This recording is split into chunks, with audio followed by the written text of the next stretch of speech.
Hi, I'm Griffin Johnson, the Armchair Historian for HistoryNet.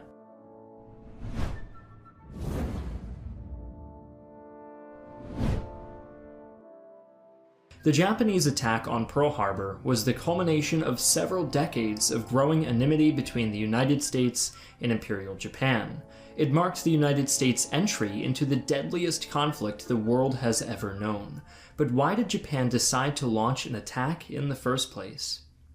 Let's start with a brief overview of the geopolitical situation in Asia during the 1930s, when Japanese leaders shattered what had been cordial relations with the United States by showing clear signs of aggression in the continent. Imperial forces invaded Manchuria, a region of northeastern China, in 1931.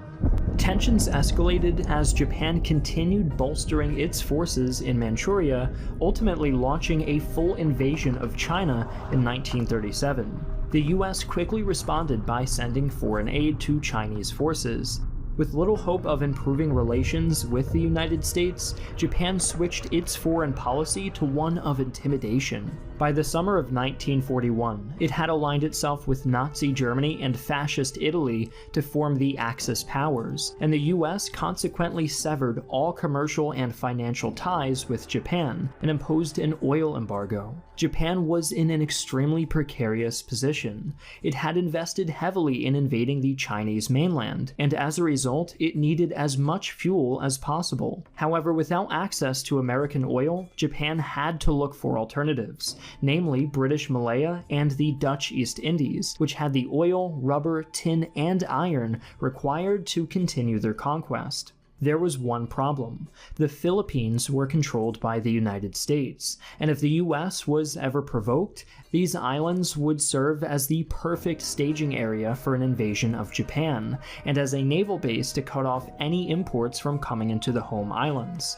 Thus, the Japanese recognized they had to plan their future Pacific hegemony around American opposition. Though negotiations to lift the oil embargo continued right up until the day of attack, Japanese Prime Minister Hideki Tojo had already concluded that no peaceful resolution could be reached. He instructed his admirals to draw up plans to cripple the US Pacific Fleet at Pearl Harbor, in the hopes that such a blow would temporarily disable America's naval capabilities. Japan would then have enough time to secure the Philippines, Malaya, and the Dutch East Indies with minimal resistance.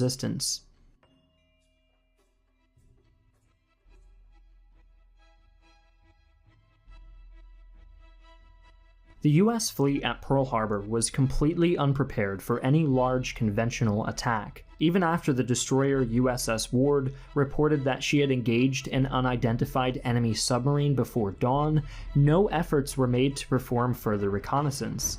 Shortly before 8 a.m., more than 300 Japanese aircraft filled the skies, catching the Americans off guard on what had been a sleepy Sunday morning.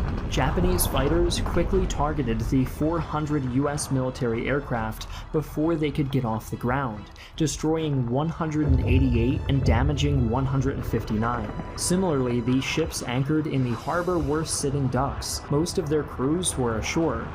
Arriving in two waves, half an hour apart, the Japanese sank or heavily damaged 19 American ships, 8 of them battleships, and killed 2,400 sailors and Marines. The Japanese lost fewer than 100 men.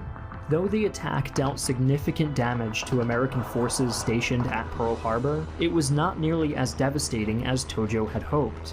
By sheer coincidence, the American fleet's 3 aircraft carriers were at sea that day, and nearly all of the ships damaged were later salvaged, repaired, and returned to war patrols. Most importantly, the oil reserves stored on the base were untouched, and would fuel Allied efforts throughout the war. Nevertheless, the Japanese did successfully delay the United States from adequately reinforcing the Philippine Islands, and thus were able to capture nearly all of their Pacific targets. But with the war in China continuing to grind on, the Japanese were left thinly spread across East Asia, allowing the US to defeat its enemy in detail. Nearly 4 years after the attack on Pearl Harbor, Japanese leaders would surrender aboard the US battleship Missouri in Tokyo Bay, soon after the detonation of nuclear weapons over Hiroshima and Nagasaki.